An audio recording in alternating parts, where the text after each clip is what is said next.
기자들의 이슈 분석, 이슈 홍수 시간입니다. 지난 시간에 이어 코로나19 범한인 비대위에 대해 계속 이야기를 나눠보겠습니다. 더 코리안 뉴스의 허겸 대표 기자 자리했습니다.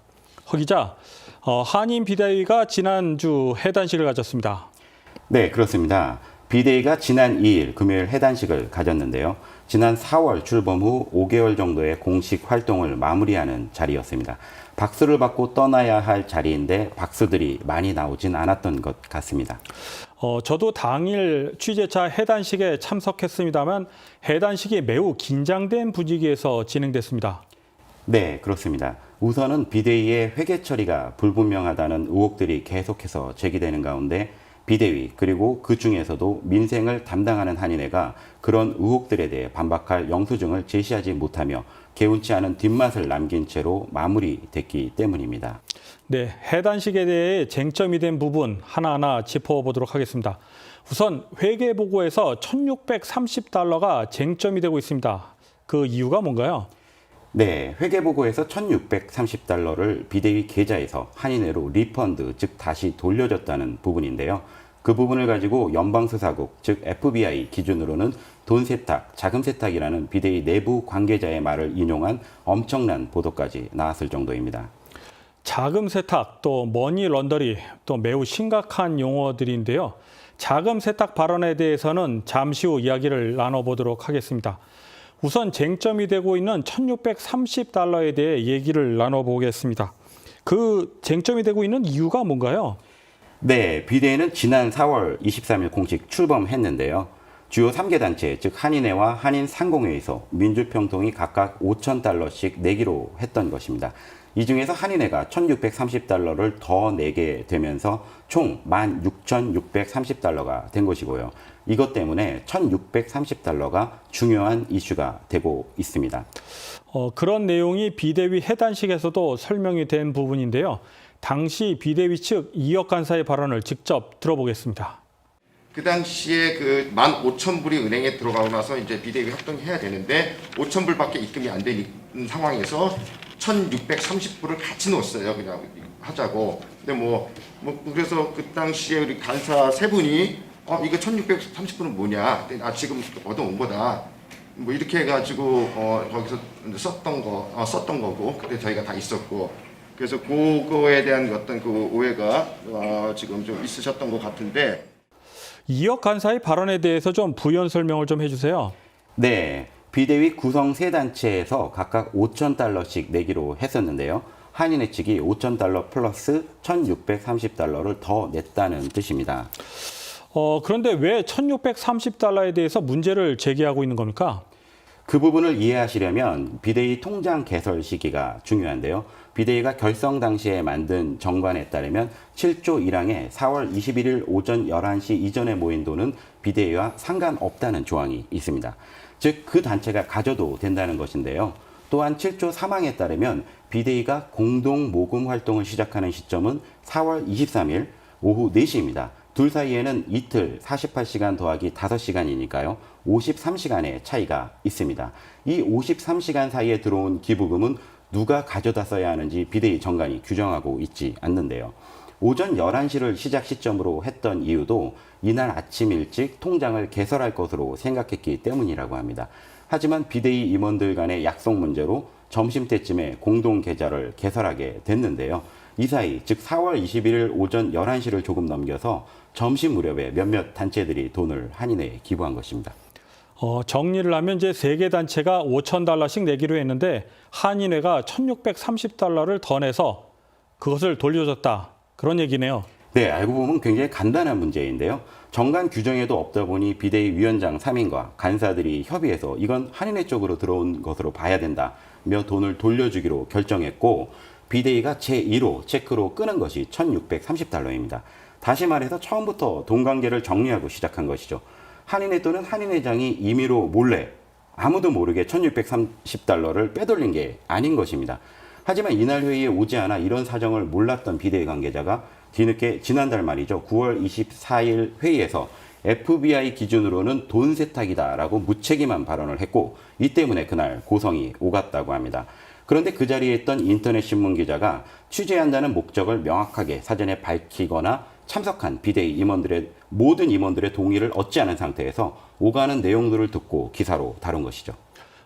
해당 발언을 한 비대위 관계자가 해단식에서도 관련 발언을 했는데 영상을 보고 계속 이야기 나눠보겠습니다.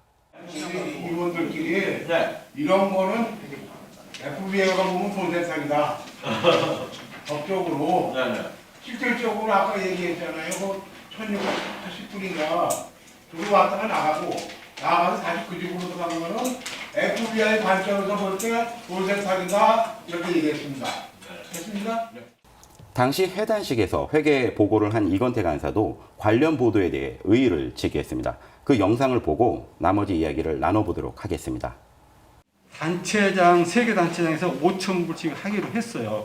근데 김인철 회장님께서 굉장히 의욕이 높으셔가지고 한인회로 들어온 것까지 1,630불을 입금을 했습니다. 1,630불. 근데 그 기자님, 돈 세탁 의미가 뭐죠? 제가 얘기가 아니라 거기서 나온 얘기예요. 근데 어떻게 쓴 거죠? 거기서 나온 얘기라고요. 그러면 나온 이야기를 쓴 것하고 기사화한 것하고는 다르죠. 돈 세탁은 영어로 머니 런드리에서 굉장히 큰 기자회견 하는데 뭐 공격을 하려고 그런 것 같은데. 아니요. 공격을 얘기한 거고요. 그러니까 발표하세요. 발표한다는 예, 그래서 돈 세탁은 절대 아니고 돈 세탁은 절대 돈 아니고. 세탁이 나왔다고 그걸 지적한 건데 그걸 저한테 물은 것이 어떻게 제가 어떻게 알아요? 그런데 그것을 바로 쓰는 것은 저는 그런 얘기가 나왔으니까 공부를 그래서- 쓴 거니까 물어본 거 아니에요. 그래서 돈 세탁은 절대 안 돈 세탁이라는 것도 것은 하시고 예, 그래서 이것은 한인회에 돈이 더 들어왔기 때문에 그것을 한인회 재정이 안 좋은 상태에서 다시 돌려줘야 된다고 이야기해서 다시 돌려준 겁니다. 리펀드한 거, 리펀드. 정리를 하면 자금 세탁 발언을 한 비대위 관계자나 해당 발언에 대해 보도를 한 언론사나 조금만 노력을 기울이면 알 수 있을 만한 경우에 확인을 게을리한 경우로 간주가 되고요. 부실한 발언 또는 기사라는 지적으로부터도 자유로울 수 없을 것 같습니다. 예를 들면 어떤 누군가가 저 사람이 사기꾼이다라고 말했고 기자가 그거를 녹음을 했습니다. 그런데 이 경우 기자 입장에서 보면 팩트, 즉 사실을 확보한 거는 맞습니다. 어떤 사람이 실제로 그와 같은 발언을 했고 그런 내용을 또 증거라고 할까요? 녹음까지 했으니까요. 하지만 이걸 기사로 쓰는 것은 전혀 별개의 문제가 되는 것인데요. 대화의 대상이 됐던 사람, 즉 사기꾼이라고 지목된 사람이 실제 사기꾼인지 실제 사기 행위에 가담했는지 확인해야 할 의무가 기자에게 있기 때문입니다. 이 부분에 대해서 그 비대위 측의 입장은 뭔가요? 네, 제가 오늘 방송을 위해 김윤철 한인회장과 전화 통화를 했는데요. 우선 관련 보도에 대해 연방통신위원회 FCC죠. 산하 ADR, 즉 미국의 언론중재위원회 성격의 기구로 알고 있습니다. 제소를 검토 중이라고 밝혔습니다. 또한 비대위는 변호사들에게 자문을 구하니 이건 명예훼손이 성립될 가능성이 매우 크다라는 답변을 들었다고 합니다. 네, 그 부분에 대해서는 계속 취재를 해주시기 바랍니다. 다음은 CKA, 즉 미주 한인위원회 후원금 이야기를 해보도록 하겠습니다. 지난 6월 CKA 측에서는 후원금을 전달했는데 쟁점이 되고 있습니다. 그 부분에 대해서 좀 얘기를 좀 해주시죠. 네, CKA는 애틀란타에 있는 조직이 아닙니다. 미주 전체를 대표하는 기구고요. 그래서 애틀란타를 대표하는 CKA에서 애틀란타를 대표하는 분들이 지난 6월 23일 한인회관을 찾아 명확하게 한인회에 기부한다는 의사를 전한 사실이 있었습니다.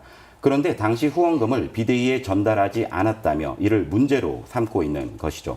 당시 CKA 관계자들은 후원금 전달 후 기자회견에서 다시 한번 그 부분을 명확하게 강조했습니다. 그러면 CK 관계자들이 기자회견에서 한 발언을 또 직접 듣고 얘기 계속 나누겠습니다. 이번에 2만 5천 불을 아틀란타 한인회를 통해 가지고 아틀란타 지역의 그 어려운 사람들을 도우라고 하나의 그 칸두이시죠. 한인회나 그 조직은 칸두이시고 또 비영리단체이기 때문에. 당시 관계자들이 한인회에 후원금을 전달하면서 사용 목적까지 언급을 했습니다. 그런데 이 부분이 왜 쟁점이 되고 있는 건가요?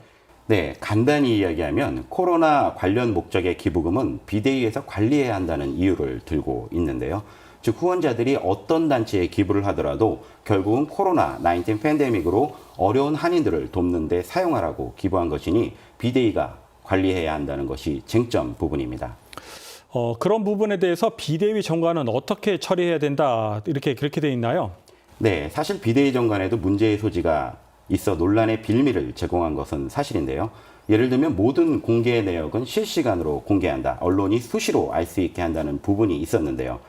애틀란타에 있는 많은 한인 단체들 중에 어느 곳도 이런 회칙 또는 정관을 규정하고 있는 곳은 없는 것으로 알고 있습니다. 이건 한인회 또는 비대위가 투명하지 않다는 선입견이 정관을 만드는 과정에 개입된 게 아닌가 생각이 들 정도였는데요. 물론 정관은 한인회 쪽에서 만든 것도 아니었습니다.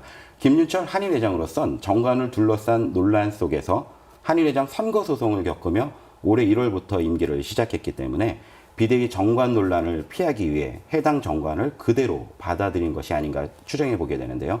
하지만 영상에서 보신 것처럼 기부자가 명확하게 한인회에 주기로 한 것이라면 비대위가 결성되기 전부터 한인회가 추진해왔던 코로나로 인한 소외계층 지원 사업에 사용하기 위해 한인회가 확보할 수 있고요. 이 경우 도덕적으로나 윤리적으로 비난할 거리가 못 된다는 시각이 많습니다. 정리를 하면 이제 후원자의 목적에 따라 후원금을 받은 기관이 또 올바르게 집행하면 되겠습니다. 네, 맞습니다. 한인회는 CKA로부터 받은 25,000달러를 비대위를 통해 집행했는데요. 비대위는 CKA로부터 받은 기부금 중 500달러씩 30명에게 수표로 전달하는 15,000달러를 8월 20일에 발송했습니다. 그 외에 나머지 1만 달러는 식료품을 구입해 4차례에 걸쳐 구호품으로 나눠주기로 했고요.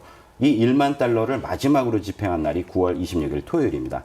구입한 품목 중에는 어느 한인 유통마트로부터 된장 품목이 누락됐다는 요청을 받고 10월 2일 날짜로 지불을 다시 하기도 했습니다. 네, 다음은 주중광 박사 부부의 1만 달러 얘기를 좀 해보겠습니다. 2분기, 3분기 이사회에서 보고가 누락됐다 이런 얘기가 나오고 있습니다. 네, 지난주 해단식에서 김윤철 한인회장이 허위 보도라고 지적했던 것처럼 이미 6월 30일 한인회관에서 열린 2분기 이사회에 보고가 됐습니다. 당시 재무 보고에 코로나 후원금 집행 내역은 별도의 집행 항목으로 표기해서 18,830달러 96센트가 집행된 것으로 보고됐고요. 더 코리아 뉴스도 그때 나눠준 자료를 바탕으로 이 숫자를 기사로 다룬 적이 있습니다. 3분기는 CKA, 즉 미주 한인위원회 기부금 25,000달러가 사용된 기간인데요. 최근까지 진행됐으니 지난달, 즉 9월 15일 열린 3분기 이사회에서 다뤄질 수 없었는데도 마치 한인회 집행부가 의도적으로 이사회에 누락시킨 것처럼 오해받게끔 보도가 나간 매체들이 있어 논란이 되고 있는 것입니다. 자, 일각에서는 비대위 팬데믹 기간 중에 후원 대상을 독거 노인층에 치중한 것 아니냐 그런 목소리도 나오고 있습니다. 이 부분에 대해서 김윤철 한인 회장은 어떤 입장입니까? 네, 저도 취재를 하면서 왜 독거 노인에 치중됐느냐는 이야기를 많이 들었는데요. 이와 관련해서 김윤철 한인 회장은 비대위가 만들어졌다고 기존에 하던 불우이웃 돕기를 안 할 수 없다는 입장을 나타냈습니다. 예를 들어 10군데 정부 노인 아파트 중 한 곳을 어제 다녀왔는데 비대위가 생겼다고 나머지 노인 아파트에 안 갈 수 없다는 그런 입장입니다. 실제 정부 노인 아파트는 정부가 정한 일정 기준 이하 인컴을 받는 메디케이드 대상 시니어는 수입의 30%, 즉 800달러를 번다면 240달러를 내고 그 아파트에서 생활하실 수 있는 형편입니다. 예를 들어 한인분들이 많이 계신 제2아파트는 5단지가 있는데요. 단 한 단지에 250가구가 거주합니다. 이 중 메디케이드 대상 가구는 50곳이고요. 그래서 쌀 등의 구호품을 나눠줄 때 메디케이드 카드를 확인하는 겁니다. 나머지 200가구에 사는 시니어분들은 수입이 있어 렌트비를 1,200달러 또는 1,100달러 정도를 내시는데요. 240달러를 내는 분들은 이분들과 비교했을 때 분명히 생활이 어려우신 게 맞습니다. 이번에 한인회와 비대위 구호 대상자 비율을 보면 독거노인이 절반, 나머지 싱글맘, 싱글데디, 서류미 비자, 유학생 등이 차지합니다. 모두 어려운 분들이어도 싱글맘, 싱글데디는 저희들이 언뜻 떠오를 때 몸이 불편하다는 전제가 안 나오죠. 하지만 월 240달러의 렌트비를 내는 독거노인은 거동이 불편할 확률이 매우 높습니다. 이 때문에 귀넷 카운티 정부도 첫 번째 구호 대상자로 시니어를 언급하는 것이고요. CKA도 사실은 어려운 노인들을 돕는 데 더 신경 써달라고 당부했을 정도입니다. 결국 독거노인 돕기는 정책적인 판단 또는 우선순위에 대한 가치 판단의 문제인 것이어서 건의의 대상이지 비판 또는 비난의 대상이 아닙니다. 네, 그러면 오늘 이야기를 좀 정리해 보겠습니다.